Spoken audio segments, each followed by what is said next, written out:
ये आकाशवाणी है। प्रस्तुत है गुवाहाटी और शिलोंग में चल रहे 12वें दक्षिण एशियाई खेलों पर आधारित हमारा विशेष कार्यक्रम selfie from north east. This is All India Radio. We now present our special program on the 12th South Asian Games being held at Guwahati and Shillong, Selfie from Northeast. देश के उत्तर पूर्व के राज्यों को पहली बार एक अंतर्राष्ट्रीय खेल आयोजन की मेजबानी का मौका मिला है। असम और मेघालय 8 मुल्कों के 2500 से ज्यादा खिलाड़ियों के खैर मकदम में जुटे हैं। प्रस्तुत है 12वें दक्षिण एशियाई खेलों पर आकाशवाणी का विशेष आयोजन selfie from north east. Selfie from north east. सुनने वालों को महेंद्र सिंह लालस का नमस्कार। आज सुबह चाय की तलब ले गई दिनेश नामदेव को गुवाहाटी की चाय गली में। नामों में समानता या कुछ हद तक की समानता से कभी कभी हमें सुखद आश्चर्य होता है। पुरानी दिल्ली के पराठे वाली गली का नाम हम सब ने सुना है, लेकिन क्या आपको ये जानकारी है कि उत्तर पूर्व भारत के गुवाहाटी स्थित सबसे बड़े व्यावसायिक केंद्र फैंसी बाजार के एक छोर पर चाय गली भी है। आज मैं आपको ले चलूंगा इस चाय गली में। पूर्व में स्थित होने के कारण गुवाहाटी में सुबह कुछ जल्दी ही हो जाती है। फिर भी जब गुवाहाटी पूरी तरह नींद से नहीं जागती, तब ये चाय गली चाय के शौकीनों के हुजूम से गुलजार रहती है। मजे की बात ये कि इस गली में चाय की 3-4 दुकानें ही हैं। आइए बात करते हैं हरीश गुप्ता जी से। ये बहुत पुराना दुकान है। यहाँ चाय का दुकान है, बहुत अच्छा से चलता है। और पुराना ये चाय गली का नाम पड़ा इसलिए क्योंकि उस दुकान का जो चाय है बहुत सॉलिड बनता है। फैंसी बाजार निवासी राहुल भी इस गली में हमें चाय की चुस्कियां लेते मिले। फेमस है चाय गली, पूरा चाय पीते हुए आदमी लोग पूरा फेमस है यहाँ का चाय। अच्छा राहुल, ये जो चाय गली है ये फैंसी बाजार के एक छोर पर है। फैंसी बाजार का नाम फैंसी बाजार क्यों पड़ा?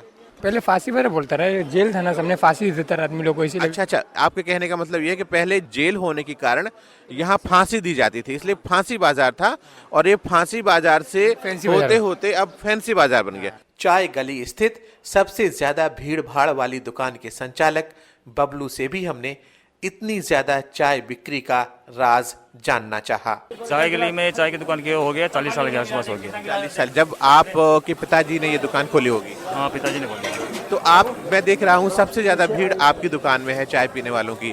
तो ऐसी क्या खासियत है, आप कैसे चाय बनाते हैं? खासियत कुछ नहीं, क्वांटिटी का ध्यान रखना पड़ता है। बढ़िया चाय बना के देते हैं। यहाँ दूध आता है, पाउडर दूध हम यूज नहीं करते हैं। अच्छा। दूध जो है वो बढ़िया लेते हैं। और कितनी तरह की चाय बनाते हैं आप? चाय एक ही क्वालिटी की बनती है यहाँ, वो भी सब स्पेशल बनती है। अच्छा। सुबह कितने बजे से बबलू जी ये दुकान खुल जाती है? सुबह 6 से लेकर 10:30 बजे तक खुलती है, उसके बाद 3 से लेकर 7:30 बजे तक। सेल्फी फ्रॉम नॉर्थ ईस्ट के लिए चाय गली फैंसी बाजार गुवाहाटी से दिनेश नामदेव। गुवाहाटी से अगली सेल्फी मनीष भट्टाचार्य जी की। आज उत्तर पूर्व के इस खास संगीत से आपको रूबरू कराते हैं। इसका नाम है ओजा पानी गीत और इसे 4 लोग मिलकर गाते हैं।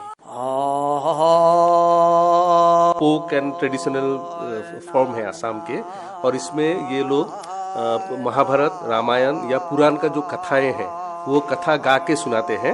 It's a kind of performance, बहुत ओल्ड परफॉर्मेंस है। तो लोग के घर में जब भी कोई अनुष्ठान होता है, कोई शादी ब्याह जो भी हो, तो ये ग्रुप को बुलाते हैं। तो एक लीडर होते हैं और ये 4 उनके शिष्य होते हैं, इनका असिस्टेंट होते हैं। तो ये स्टोरी नरेट करते हैं और ये उसके साथ में गाते हैं। खास पहचान है ये आसाम के दरांग जिले की। ऐसा माना जाता है कि कठपुतली की कला से शुरुआत है इसकी। इस संगीत के निर्माण में 2 लोगों का हाथ है, ऐसा माना जाता है। प्राचीन लोक कलाकार भगवान दास और धोनरोंगजी के नाम से उन्हें जाना जाता है। ये है तीर्थंकर ओझा। 13 वर्ष की उम्र से इस विरासत की डोर इन्होंने थामी है। 13 বছৰ বয়সৰ পৰা 68 চনৰ পৰা এতিয়ালৈ। और ये मानते हैं कि आज इनका नहीं कोई सानी है। आज 50 বছৰ হ'ল। अचरज कर देने वाली लंबी सांस इस कला का मुख्य आधार होती है, और अगर कलाकार व्यसन में लिप्त हो तो उसकी पहचान समय से पहले ही खोती है। इस संगीत के मंजीरे भी अभिनव कहलाते हैं। स्थानीय एक मजबूत धातु से ये बनाए जाते हैं। यहाँ लोकल ये आर्टिस्ट ने बनाता है। मजबूत, बहुत मजबूत है। ये लोहा का उपयोग होता है। एटू ठोका ताल। मंजीरे की अलग अलग धुन, अलग अलग नाम है। 4 लोगों के इस दल में सबका अलग अलग काम है। यार नाम রূপহী কালিয়ার নাম।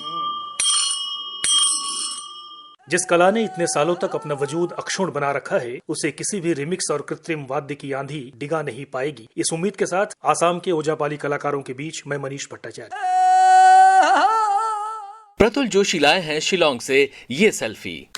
खूबसूरत पहाड़, जंगल, झरने, नदियां और एक और चीज जिसके लिए मेघालय पूरे देश में सबसे आगे है, ये प्राकृतिक संपदा है केव्स यानी गुफाएं। मेघालय में देश की सबसे ज्यादा केव्स हैं। ये केव्स कैसे बनी और इनका स्वरूप क्या है, इनका स्ट्रक्चर क्या है और इनमें कौन कौन से जीव जंतु पाए जाते हैं, ऐसी बहुत सी बातें हैं जो कि हमने की श्रीमान ब्रायन डेली खारप्रान साहब से, जिन्होंने की मेघालय की केव्स को दुनिया के सामने लाने के लिए अपना पूरा जीवन समर्पित कर रखा है।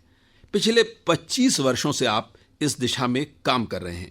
If you take the 20-25 longest caves in India, they're all in Meghalaya, even the deepest. For any activity, for anything to grow or to prosper, you need ideal conditions. And the conditions are a very high-grade limestone, plenty of rainfall, you need an elevation, and you need a hot and humid climate. And these four conditions we have in Meghalaya. You see, if you look at other parts of India, you have lots of limestone. In fact, they have more limestone than we have. But the limestone is not rich in calcium carbonate, and they have less rainfall, and probably elevation is not there. So Meghalaya is just, the right spot for cave formations. We have horizontal caves, we have vertical cave systems. It would be very dangerous to walk through this vertical caves for a person who is not knowing swimming. Any adventure activity requires certain elements of risk. In caving, it's actually a blend of mountaineering and diving. Vertical caves, you need SRT, which you abseil on a rope and you climb back up on a rope. Again, you have to swim also inside, even in winter. In February, where it's the driest time of the year in Meghalaya, we have to swim vast stretches of water inside the caves. In fact, in one of the caves in Meghalaya, in Giant Hills, you need to swim over 4 kilometers inside. What kinds of creatures are found inside caves? There are a lot of cave fauna inside. There are different types, like you have what is known as troglodytes. They go inside a cave just to rest, to roost, like bats. Or bear, they go inside a cave. Or snakes, just to hibernate. But what interests biospeleologists is the real cave fauna known as troglodytes. These animals live in such hostile environment that they have to adapt themselves to that particular environment. And over generations, they have evolved. And because of the absolute darkness, you don't need eyes at all. So they don't have eyes anymore. And because there is no sunlight, they have no pigmentation, so they're white. But how do they move about? They must have extrasensory organs, like very, very long antennae, which are very sensitive. In fact, the antenna of like a cave cricket, is 10 times the body length. And these animals are very unique. They're very endemic to a particular environment of a particular cave. So what you find here, you will not find anywhere in the world. So how many caves would be in Meghalaya? Well, so far we have recorded 1,580 caves in Meghalaya. And we are discovering more and more every year. And we are discovering more and more. In fact, in the last few months, I have discovered another 5-6 more. So we are adding more every year. If it was not our passion, it would have been difficult to carry on with this, caving the boards expedition. दोस्तों, अभी आप Meghalaya adventure club के अध्यक्ष Brian daily खारप्रान से मेघालय की caves के बारे में हमारी ये बातचीत सुन रहे थे। अश्विनी कुमार ने आज लंच कहां और कैसे किया, उन्हीं से जानते हैं। गुवाहाटी में आए और खाने में असमिया थाली नहीं खाई तो आपने उत्तर पूर्वी भारत के लजीज व्यंजनों का स्वाद चखने का शानदार मौका खो दिया। गुवाहाटी में सांगमारी मार्केट का एक प्रसिद्ध होटल सन 1951 से पर्यटकों के लिए खार, काहुदी, खरोली, खोरिसा, पेट्टिका, फिश टेंगा, पतोदिया मांस से सुसज्जित पारंपरिक थाली परोसता है। इन असमिया व्यंजनों की जानकारी हमने प्राप्त की जैनी तालुकदार से। जी, स्पेशली हम यहाँ पे असमीज ट्रेडिशनल फूड सर्व करते हैं। जो हम लोग की संस्कृति को पहचान देती है। हम लोग थाली सर्व करते हैं। स्टार्टिंग हम लोग खार से करते हैं, जो एपेटाइजर होता है। खार के बाद दाल पितिका, जिसको जो मैश पोटैटो होता है आपका ऑनियन मस्टर्ड ऑयल के साथ। उसके बाद आपका भाजी होता है, ड्राई वेजिटेबल। अगर नॉनवेज थाली चाहिए तो चिकन मटन में सब जो चाहे वो। उसके बाद आपका फिश टेंगा, उसके बाद आप खोरीसा खाहोरी, लेमन चिली, उसके बाद आपका डेजर्ट। वेज थाली ने तो आपका खार दाल पितिका सेम वही रहता है। ड्राई वेजिटेबल के बाद हम लोग देते हैं सोयाबीन, उसके बाद धोखा करी जो हम लोग दाल से बनाते हैं। उसके बाद आपका माहौर टेंगा, उसके बाद आपका एक्कम्पनीमेंट्स, देन डेजर्ट। एपेटाइजर जो है आपका एक सेक्शन है अलग से, एपेटाइजर खार कहलाता है यहाँ। नहीं, वो हम लोग थाली में ही सर्व करते हैं। उसको एज ए एपेटाइजर हम लोग ले सकते हैं स्टार्टिंग में खाना से पहले। जो हम लोग वेजिटेबल कुक करते हैं सोडा बाइकार्बोनेट के साथ। काहुदी, खारोली और खोरिसा, ये क्या है? ये एज ए एक्कम्पनीमेंट्स हम लोग देते हैं। ये मस्टर्ड पेस्ट के साथ। काहोरी में आपका मस्टर्ड ऑयल सोडा बाइकार्बोनेट जाता है। खोरिसा में आपका बैम्बो सूट जाता है, देन आपका मस्टर्ड ऑयल जाता है, रेड चिली जाता है। और माहौरगुड़ी में हम लोग rounded lintels with mustard oil, lemon juice and season करते हैं सॉल्ट से। शरबत में भी बहुत अलग सी कुछ वैरायटी देखने को मिल रही है, उसमें क्या क्या होता है? ये हम लोग बेल शरबत देते हैं, कॉर्डोई देते हैं और पुदीना देते हैं। बेल में एप्पल वुड होता है ना, उसका शरबत देते हैं हम लोग विद शुगर। सेकंड कॉर्डोई में स्टार फ्रूट होता है ना, उसका। एंड पुदीना तो आपको पता ही होगा। और फिश टैंगा और पातो दिया मास, ये क्या है? फिश टैंगा में हम लोग ग्रेवी देते हैं, बिल्कुल लाइट ग्रेवी होता है। टेस्ट में आपका सार होता है, ये खट्टा होगा। और पातो दिया मास में हम लोग मस्टर्ड पेस्ट यूज करते हैं, बनाना लीफ में रैप करके उसको हम लोग स्टीम करते हैं। फिश बैम्बो हॉलो में हम लोग बोनलेस फिश को onion, mustard oil, salt, coriander के साथ सीजन करते हैं। सीजन करके बैम्बो में डाल के उसको कुक करते हैं, मतलब बर्न करते हैं, जिससे आपका बैम्बो का फ्लेवर उसमें अच्छे से आए। तो असम के व्यंजन, असम की डिशेस खाना पसंद करते हैं लोग? ज्यादातर यहाँ पे एसमीज खाना खाने के लिए आते हैं। इतने लजीज व्यंजनों की जानकारी के बाद मैं तो चला ये असमिया थाली खाने। सेल्फी फ्रॉम नॉर्थ ईस्ट के साथ अश्विनी कुमार। जीवन एक रंगशाला है और हम सभी कभी न कभी किसी न किसी तरह का मुखौटा जरूर पहनते हैं। रंगमंच भी तो जीवन का ही एक हिस्सा है और मुखौटे वहाँ भी अहम हैं। मुखौटों के साथ अगली सेल्फी अभिनय श्रीवास्तव की। मुखौटे, चेहरे पर एक और चेहरा। हमारी जो भी होती है पहचान, मुखौटे देते उसे नया व्यक्तित्व, नया आयाम।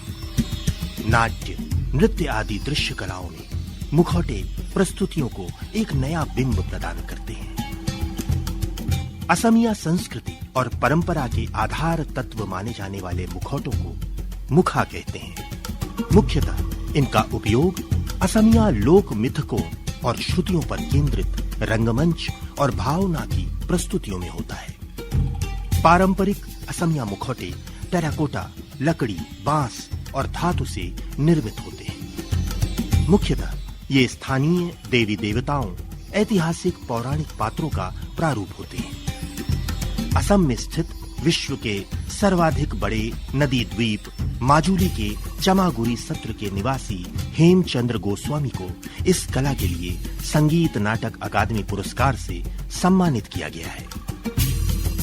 हमारी बात हुई हेमचंद्र गोस्वामी के भाई कृष्णा गोस्वामी से, जो राजकीय कला महाविद्यालय गुवाहाटी में मूर्ति कला विभाग में प्रोफेसर हैं। महापुरुष श्रीमंत शंकरदेव असम का धर्मगुरु हैं। पहले उसको जो सृष्टि नाटक अंक्या भावना में मुक्ता यूज किया, शायद 15th सेंचुरी। जो अंक्या भावना में विविध कैरेक्टर हैं, और रावण, नरसिंह, जो कैरेक्टर में आदमी मुखमंडल से प्रकाश कर नहीं पाएगा, इसलिए उस कैरेक्टर में मुक्ता तय किया। अंक्या भावना में 3 प्रकार मुख तय किया, एक बड़ मुखा और सुमुखा, और एक लुतुकोरी मुखा और मुख मुखा। 3 प्रकार। बड़ मुखा होल बॉडी प्राय 8 फुट 9 फुट, और उसके थोड़ा सा कम है उस लुतुकोरी मुखा, लाइक बड़ मुखा, सो मुखा, बट वो सब कुछ मूवमेंट कर सकता है, हाथ, माथा, हाँ, सब मूवमेंट कर सकता है। मुख मुखा जस्ट मुख, सिर्फ फेस के लिए, मुख के लिए। अच्छा अच्छा। पहले तो ये मुखा धर्म प्रसार के लिए हुआ था, अभी तो नया नया शिल्पी तैयार करने के लिए किया, ऐसे तो चल रहा है। अभी क्या चीजें आप इस्तेमाल करते हैं मास्क को बनाने में? असम का जो बेम्बो, बेसिक मटेरियल्स बेम्बो, उसको पत्ती करके करके उनके क्या उसको बाद कपड़ा और कुमार माटी लगा करके धूप में सूखने के लिए दिया। बेसिक स्ट्रक्चर एक तैयार होगा। गोबर है ना, हाँ। और कुमार माटी मिक्स करके वो मुखुस का चेहरा देता है। अच्छा, गाय के गोबर और मिट्टी को मिक्स करके आप उसका चेहरा बनाए हैं। ओके। उसके बाद फिर सब कपड़ा कुमार माटी लेके देना पड़ेगा सब करने के लिए। अच्छा, जब सूख जाएगा उसके बाद कलर जैसे जो 8 कलर जो हेंगुल, हाईताल और नील और ढलमती, व्हाइट क्ले, ये जो नेचुरल कलर होते हैं। एक मास्क बनाने में कितना समय लग जाता है? 1 सप्ताह लगता है। बहुत नया युवक है ना, नौजवान, तो उनके मन में आकर्षण है और बहुत सीख लिया। और गुरु शिष्य परंपरा इसके बहुत काम किया। अभी बहुत प्रसार हुआ। कुछ दिन पहले लंदन म्यूजियम से क्यूरेटर हम लोग का माजुली घर में आके मेरा भाई हेमचंद्र गोस्वामी के साथ बातचीत किया। 5 मुक्ता ले गया। विदेशी लोग तो माजुली आते रहते और कुछ सीखता है, और उसके साथ शंकरदेव का जो नाटक परिजा धरण भावना सीखता है, वो बहुत आकर्षण हुआ। माने गौरव के मुखौटों के उपयोग से रंगमंच जीवंत हो उठता है। যদি বৃন্দাবন দেখিতে আহলো তব বিকশিত বৃন্দাবন দেখো অব সত্তরে চল। विरासत की सहेज हमारा उद्देश्य भी है और उत्तरदायित्व भी। असम की सांस्कृतिक जड़ों को समृद्ध करती इस कला को हमारा प्रणाम। गुवाहाटी से मैं Abhinay Srivastava. Selfie from north east में आज इतना ही। कल फिर मिलेंगे इस वादे के साथ आकाशवाणी की पूरी सेंट्रल प्रोडक्शन टीम के साथ। नमस्कार। प्रस्तुतकर्ता महेंद्र सिंह लालस, परिकल्पना और निर्देशन कुलविंदर सिंह कंग। अभी आप सुन रहे थे गुवाहाटी और शिलोंग में आयोजित 12वें दक्षिण एशियाई खेलों पर आधारित हमारा विशेष कार्यक्रम सेल्फी फ्रॉम नॉर्थ ईस्ट। केंद्रीय प्रस्तुति दल द्वारा आकाशवाणी गुवाहाटी में तैयार किए गए इस कार्यक्रम का प्रसारण आकाशवाणी दिल्ली से किया गया। That was a special presentation, Selfie from Northeast, on the 12th South Asian Games 2016 being held at Guwahati and Shillong. Produced by the Central Production Team at Guwahati, this broadcast came to you from the Delhi station of All India Radio.